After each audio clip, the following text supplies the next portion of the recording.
Vamos a pasar a la siguiente ponencia. En este caso sería Carmen Morillo Fulgueira, que pertenece al Cuerpo Superior de Conservadores de Museos de la Junta de Andalucía desde hace más de 15 años. Ha pasado por diferentes departamentos, como el de difusión del servicio de museos de la propia consejería, y hoy en día realiza su tarea profesional en el Departamento de Conservación e Investigación del Museo de Arte y Costumbres Populares de Sevilla. Le paso la palabra a Mamen. Hola, pues buenos días a todos. Bueno, más gracias por la presentación y agradecer lo primero, bueno, que contéis conmigo para este curso, que creo que está muy bien pensado. Voy a intentar compartir, a ver, un momento. Uy, ¿cómo va esto?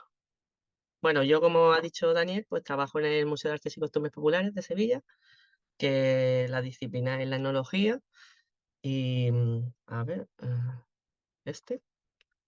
Em, bueno, como este curso se trata de materiales no convencionales, pues claro, en un museo como el nuestro es pues nuestro día a día. Esta tarea, yo estoy en la parte en el Departamento de Conservación y Investigación y soy la encargada de las zonas de reserva del museo, de los almacenes, perdón. Y bueno, pues esta tarea muchas veces pues necesita un enfoque innovador. Dice, y sobre todo adaptado a las características específicas de cada objeto de los que custodiamos. En este ratito, pues voy a intentar reflexionar sobre los materiales etnográficos, sobre la conservación, los desafíos más comunes, las mejores prácticas y técnicas. Y bueno, a ver qué os parece. Un pequeño inciso pequeñísimo sobre la situación del museo, la situación geográfica. Como veis, estamos dentro del Parque María Luisa, que es uno de los grandes pulmones verdes de Sevilla, muy cerquita del río, muy cerquita. Pues, y todo esto pues nos hace, bueno, tener algunos problemillas. Los vamos solventando, bueno, supongo como todos nosotros. Y claro, lo que más nos preocupa siempre es la humedad relativa, porque es cierto que, bueno, que estando tan cerca del río, dentro de un parque, bueno, es complicado, pero bueno, lo hacemos, tenemos muchísimos deshumidificadores y los tenemos colocados en zonas estratégicas de tanto de la parte positiva como de las zonas de reserva. El edificio, bueno, pues consta de 3 plantas y un sótano. De las 3 plantas, pues bueno, la planta principal, ¿no? La planta baja está destinada a exposiciones temporales y a exposiciones semitemporales también, porque son de larga duración. A la zona de recepción de visitantes. Luego la planta primera es la que tenemos cerrada desde 2005, que se cerró pues, por cuestiones, bueno, de que el edificio necesita una pequeña reforma. Total, que está cerrada y todas las colecciones, eso es uno de nuestros grandes problemas, que claro, la zona más grande positiva del edificio estaba en la primera planta, que eran salas enormes, prácticamente casi toda la planta estaba destinada a exposición. Y claro, al desmontarla, pues todas esas colecciones han ido a parar a la mayoría a las zonas de reserva. Entonces estamos un poquito colapsados. Luego está la segunda planta, que tiene el taller de restauración y la biblioteca especializada, el salón de actos. mm, y la planta sótano, que es esta, que es la que vamos, donde nos vamos a centrar, porque es donde están las zonas de reserva. Todos los almacenes los tenemos de piezas, las tenemos abajo. La planta sótano fue, en principio, cuando se hizo el edificio, que se hizo para la exposición de 1929, se hizo, era una planta de aireación del edificio. Entonces no tenía pensado la circulación, pero ya cuando pasó a ser museo, ya se puso como parte de la exposición. Entonces antes se destinaba muy poquita zona a la zona de reserva, pero ahora es cierto que la parte esta principal, digo central, perdón, es como la parte expositiva y todas las reservas están en los perímetros. Tenemos, bueno, muchos almacenes, como decía el compañero también, nosotros tenemos problemas de accesos y de, bueno, no problemas, sino complicaciones Bueno, estas son partes de los almacenes. Tenemos unas colecciones muy, muy, muy extensas y muy variadas, como suele pasar en este tipo de museos, vamos, que no somos una excepción. Entonces, a ver, esta parte, bueno, voy a pasar así un poco por encima porque se ha hablado mucho y como hay poquito tiempo, tampoco quiero detenerme demasiado.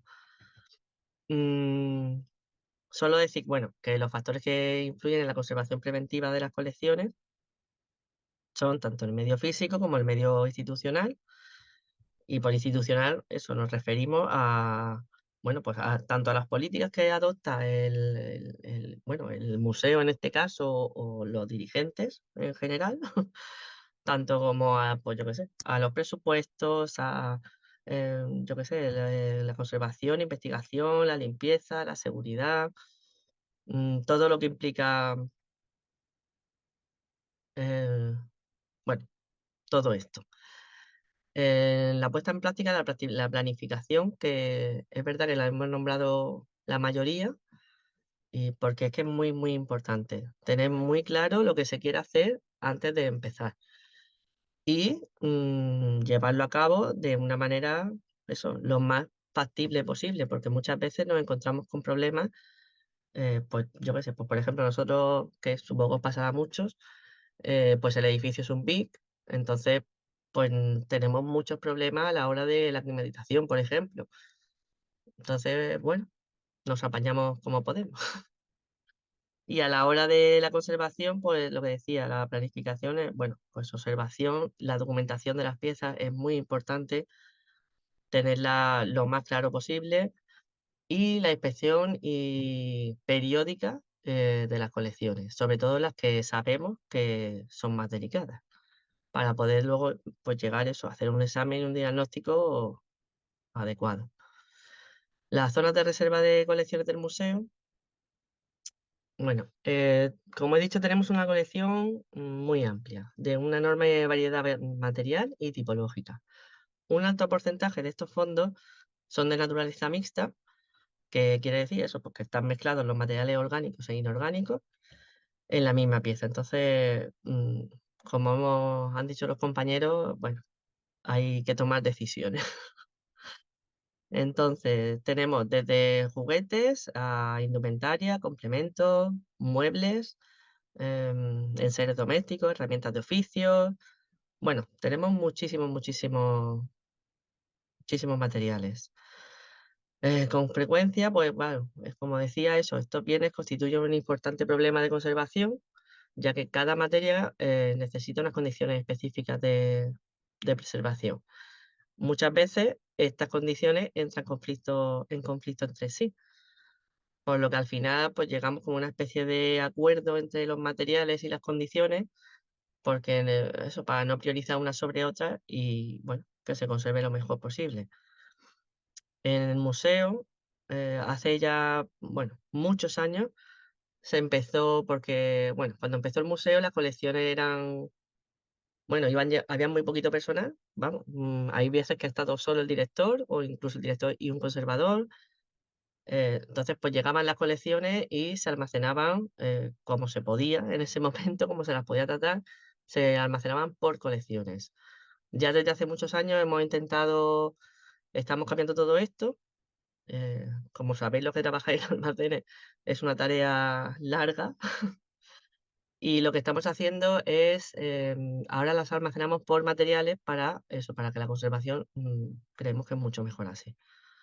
Entonces, lo que intentamos es sectorizar la mayoría de los almacenes, sectorizarlos lo mejor posible para poder almacenar por materiales, intentar reunir las condiciones específicas para ese material lo mejor posible y ya una vez dentro de cada sector, pues ya se ordenan como eso, pues por tamaño, para optimizar el espacio lo máximo posible. Os voy a enseñar, por ejemplo, parte de estas obras que hemos ido haciendo a lo largo del tiempo. Esto es parte del almacén de metales. La foto de la izquierda es como estaba antes. Y aunque estaban tapadas las piezas, vamos, pero bueno, en esta foto que se ponía así. ¿Y cómo están ahora? Armarios metálicos, perdón. Y bueno, sobre todo muchos deshumidificadores en estos almacenes. A ver, bueno, esta es parte de cómo están las piezas dentro de la colección que tenemos de, pues, de armas de fuego, eh, de armaduras. Esta es otra parte de ese mismo almacén de metales. Como veis antes, estaban las piezas así, aparte que era de cerámica, estaban las piezas pues, en baldas de Mecalú.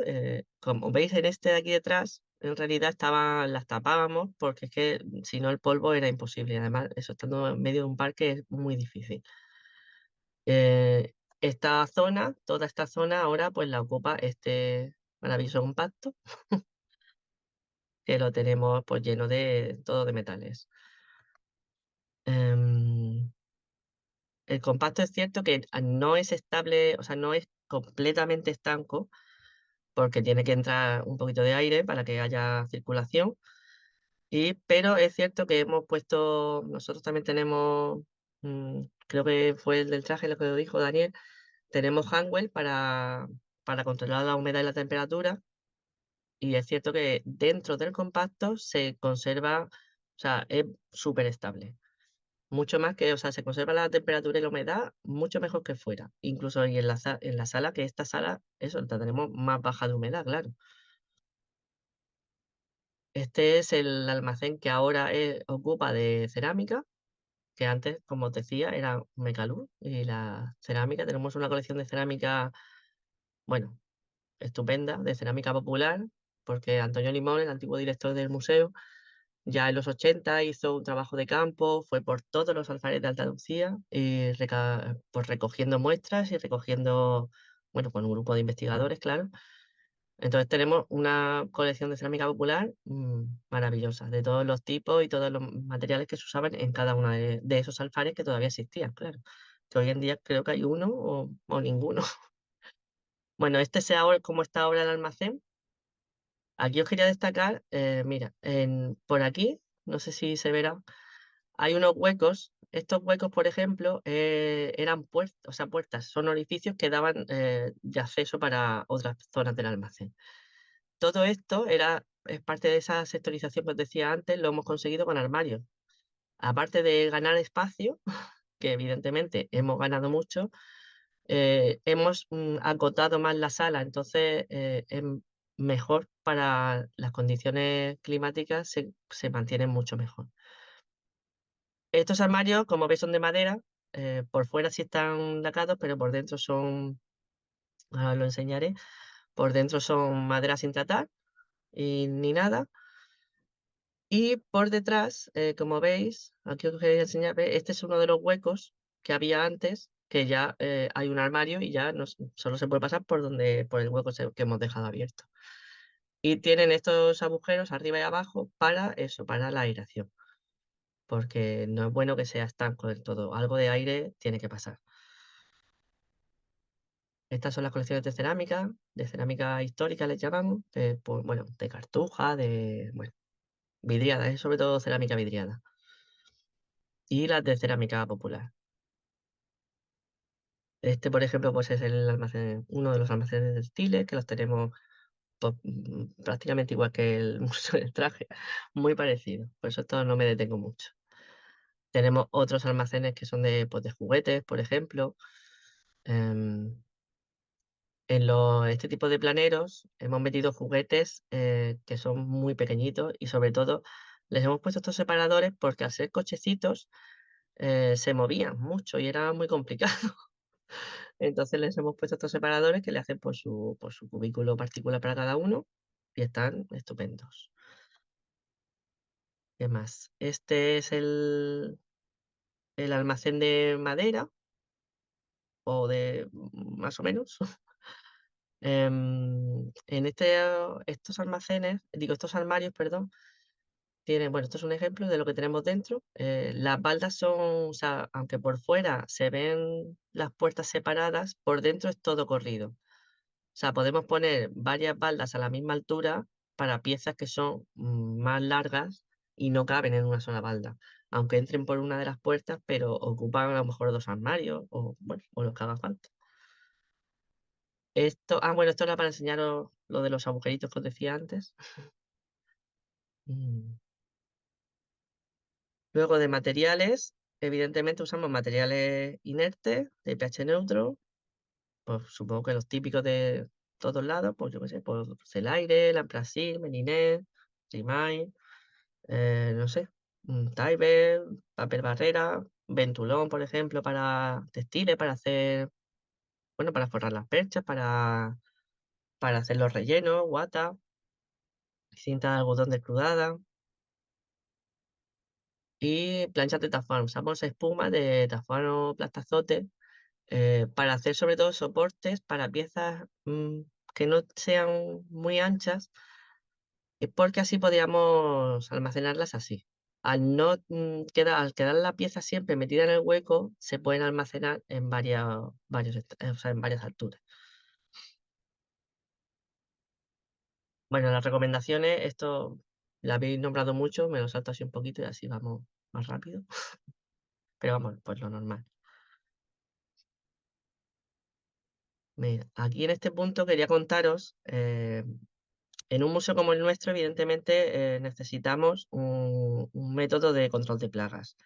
En este caso, desde hace muchísimos años, Antonio Limón ya empezó y optó por esta forma y así hemos seguido, la verdad. Nosotros hemos seguido todo lo que se empezó en su día, que se empezó con bolsas de anoxia y hoy en día ya nos hemos hecho con una cámara rígida porque, claro, nosotros tenemos mucho mobiliario, necesitábamos algo realmente grande y hacer una bolsa de esos tamaños, pues si es una cosa solo, bueno, pues la haces un día, como hemos hecho a veces, pues hace poco hemos hecho un piano, por ejemplo, por precaución, y el piano sí lo hemos hecho individual, pero cuando quieres meter varias cosas, esto nos ha venido muy bien, estamos muy contentos, la verdad.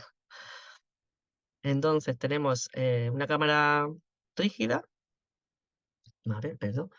Este es el interior, que hemos puesto, pues hemos puesto algunas estanterías. Esto, todo va con ruedas, entonces se pone, se mete, se saca. Incluso algún carro directamente. Tenemos un handwell dentro para saber siempre la temperatura de la humedad que hay. Y así podemos meter pues todo tipo de colecciones y hacer eso, unas cámaras, unos tratamientos de muchas piezas, porque tenemos mucho que tratar. Entonces, a ver, para esta cámara, claro, al ser tan grande, necesitamos un equipo completísimo de generación de oxígeno, de nitrógeno, perdón, que lo genera eso, pues separándolo del aire. El generador pues discrimina los componentes que coge del aire y se queda solo con el nitrógeno. No me voy a detener mucho tampoco porque, en fin.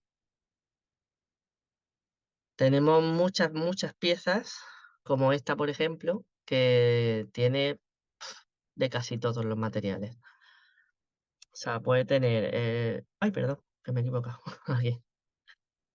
Pues puede tener de todo, o sea, incluso un poquito de vela, tiene cerámica, tiene textil, papel, metal, de todo. Entonces, este es el ejemplo perfecto de lo que decía antes, que al final tienes que llegar como a un acuerdo entre los materiales y las condiciones que requiere cada uno para su conservación. Voy a pasar a los embalajes de los materiales, por ejemplo, los materiales orgánicos de origen animal. Mm, los materiales orgánicos, todos provienen evidentemente del mundo animal o vegetal y son los que más problemas de conservación presentan, claro, porque han estado vivos. Entonces, ay, aquí, por ejemplo, voy a ir como por un poco por materiales. El cuerno y el asta, por ejemplo, que los museos como el nuestro de etnografía solemos tener muchos materiales de ese tipo. Pues los cuernos, o sea, perdón, las astas y bueno, los cuernos, al ser una prolongación ósea de ciertos animales, pues tienen mucho de queratina. Al tener mucha queratina, cuanta más queratina o proteínas de queratina se tiene, son más frágiles. Esto tiene queratina, pero es cierto que también tiene muchos componentes minerales, entonces son más resistentes que otro tipo de componentes orgánicos. Em, Tenemos de eso, pues de este tipo de piezas a estas que son más delicadas las tenemos en soportes individualizados. Esto es una boquilla para fumadores con la funda que también es de piel además, con metal. Como veis la tenemos eso, pues en una plancha de Tafal se ha cajeado la forma para que quede inmovilizada. Siempre se le pone como a veces, bueno, esta es que es muy pequeña, pero a veces que cogemos planchas más grandes, por fuera, por el lateral se le pone siempre la foto del objeto y el número de identificación para saber qué es lo que tiene cada una de las planchas que tenemos almacenadas y se cubre con una capa de meline. Otro tipo de materiales, por ejemplo, son estos, que son también bastante, bastante delicados. Son muy resistentes porque tienen, como los anteriores, una alta mineralización, pero son muy sensibles a la contaminación de las ciudades, que contiene azufre, claro. Entonces, esta caja, por ejemplo, está llena de conchitas. Es una caja que se abre, pero es todo, todo de conchas, algunas pintadas, en fin, hay que llevar cuidado con ellas. Luego las plumas, que yo creo que las plumas, bueno, yo creo que es de lo más delicado que hay. eh, es igual que el pelo también, el pelo de los mamíferos, pues igual, son una prolongación de la epidermis de las aves, entonces pues tienen eso, pues muchas, muchas proteínas. Las plumas además son un material difícil de conservar, porque es muy, muy frágil. Esto lo ponía también porque, como decía, también influye mucho también en el almacenaje. mm, El personal que haya en cada momento, los recursos económicos, bueno, un poquito todo. Entonces, esta forma de almacenar los sombreros, este sombrero, por ejemplo, fue como empezamos a hacerlo hace muchos años, que había muy poquitos recursos y muy poquito personal. Entonces se ponía un poquito de celaire para hacer como para que cuando se le ponga el alprasil por encima no chafe ni plumas ni nada y se guardaba así, tapado con el número por fuera.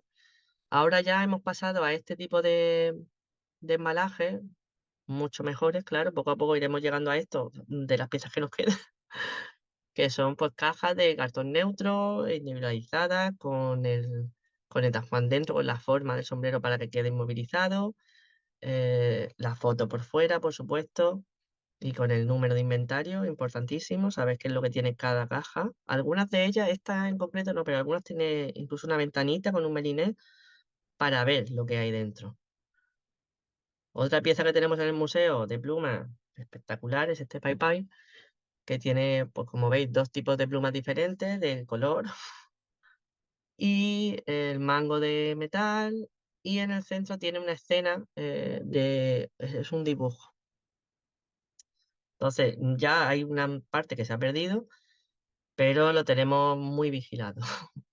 En su soporte igual, también individualizado. Y estas de esas piezas que revisamos pues un poquito más a menudo que las demás, porque hay que estar pendiente por si acaso.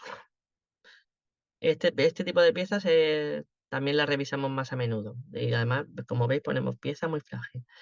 Esta lo que hemos hecho es hacer como un doble cajeado.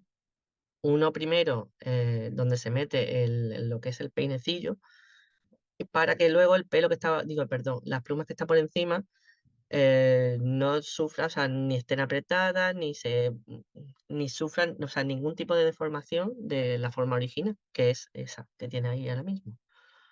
Otras veces, este tipo de peines, pues los hemos puesto así, en una caja, depende de la pieza. En una caja individualizada le hemos hecho una cama de ventulón con guata, o sea, de guata al revés, dentro del ventulón y con un poquito de cinta de algodón la hemos inmovilizado a esa cama acolchada. Esta, como veis, sí tiene la ventanita para ver lo que es, aunque por fuera siempre tiene la foto y el número de inventario. Otro tipo de materiales que tenemos en el museo también son pues, piel y cuero, que como veis el cuero lo que le pasa es que, bueno, con el paso del tiempo se acaba, hay que mantenerlo hidratado, porque si se va secando va perdiendo las cualidades que tiene el cuero de resistencia y se cuartea y se puede llegar a romper. Entonces, lo tenemos así cuando alguna pieza es un poquito más especial, como las polainas estas que veis aquí al fondo, pues sí que se le hace un soporte individualizado, se le pone además esta no se ve bien, pero bueno, lleva su relleno por dentro para que no pierdan esa forma ni si y que los pliegues ya sabemos que pueden dar lugar a roturas. Los de materiales orgánicos de origen vegetal, pues tenemos, por ejemplo, de fibras vegetales, que tenemos todo tipo de fibras, de olivo, sobre todo muchas por nuestra zona, y las tenemos así en baldas y individualizadas, las que lo necesitan, como por ejemplo este látigo, que sí que está, bueno, un poquito más, hay que llevar un poquito más de cuidado con él por el uso que ha tenido, claro. Entonces sí le hemos hecho eso, pues un soporte un poco con la forma que te decía el esparto que tenía. Y este otro objeto, esto es un amuleto bueno, que tenían se usaba para un amuleto para la ganadería y está hecho de espigas de arroz. Es cierto que este nos da muchos problemas, lo tenemos también metido en una caja, eso porque se van soltando y lo tenemos también muy vigilado porque se van perdiendo unas poquitas de semillas. A ver, otro tipo de objetos son estos, que son de, pues eso, de cáscaras, de nueces. Las nueces son como unos pequeños crotalitos. Un instrumento musical. La cantimplora, que está hecha de calabaza, aunque luego le pusieron por encima este recubrimiento metálico. O el último, que es una avellana chiquitita, hueca, que se usaba, era como un amuleto, pero se le metían esencias de olor y estas cosas. Tenemos también otras colecciones de corcho, como por ejemplo es esta. Los corchos sí lo tenemos la mayoría. Aunque esté dentro del armario cerrado y le ponemos un tisú o un celaire por encima, porque es cierto que las cortezas cogen mucho polvo y es muy difícil limpiar. Y de lo que muchos tenemos muchísimo en madera, por supuesto, que las tenemos en baldas también de armario, como os he enseñado antes, la tenemos así muy organizadita. Si necesita alguna, un poquito de algo, de algún tipo de soporte, pues se le pone, pero es verdad que la madera en general eh, la tenemos muy organizada. A ver, bueno, voy bien de tiempo. De los materiales inorgánicos, como os decía, pues tenemos las colecciones de metales, que son muy diversas, desde armas y armaduras, como os he enseñado antes, pues tenemos espadas, sonajeros. Por ejemplo, que esta foto la he puesto aquí porque me parece muy curiosa empezamos, son botones y de trajes regionales, le empezamos haciendo cuadraditos y luego empezamos a hacer, seguimos haciéndole eh, círculos. Porque nos hemos hecho con unos moldes que es más fácil porque nos costaba mucho trabajo hacer los circulitos. Bueno, y así las tenemos todas, como veis, tienen su número de inventario, aparte de la etiqueta colgando por si acaso, tienen el número de inventario fuera y la mayoría están sigladas. Estos son otro tipo de ejemplos de metal, pues el amuleto em, alfileres. Esto es un sonajero que es especialmente delicado y se le hizo un envoltorio, o sea, un soporte individualizado, muy individualizado, porque ponerlo tumbado como estaba hasta el momento le estaba haciendo mucho daño. Se estaban empezando a doblar partes, incluso algún sonajero, algún cascabel se soltó y decidimos, bueno, la restauradora sí inventó esta historia, que al final lo mantiene de pie y se le pone esta caja por encima, se encaja aquí en el letafán y queda perfecto porque no se le toca nada y está en su posición original, que como se supone la mejor forma de almacenar las piezas. También tenemos metales nobles, como el oro y la plata. Eh, tenemos pues desde esos pues sonajeros, que tenemos muchos. Y también tenemos eso, pues joyas, bueno, monedas, unos de estos, unos anteojos. Y ahora otros ejemplos para terminar, que estoy ya al límite. Esto es lo que nombró Daniel también el otro día, de las peinas que tenemos exactamente el mismo problema. Hay ciertas peinas que están hechas de nitrato de celulosa o acetato de celulosa que está irremediablemente destinado a su destrucción. Por ahora no hemos encontrado ningún sistema que haga que eso perdure. Entonces las tenemos todas almacenadas en cajas, individualizadas, con sus ventanitas, con sus cosas, y sobre una cama de venturón también acolchado. Estas son las distintas fases por las que pasa la peina hasta su destrucción total, que esta fue una que la tuvimos que dar de baja.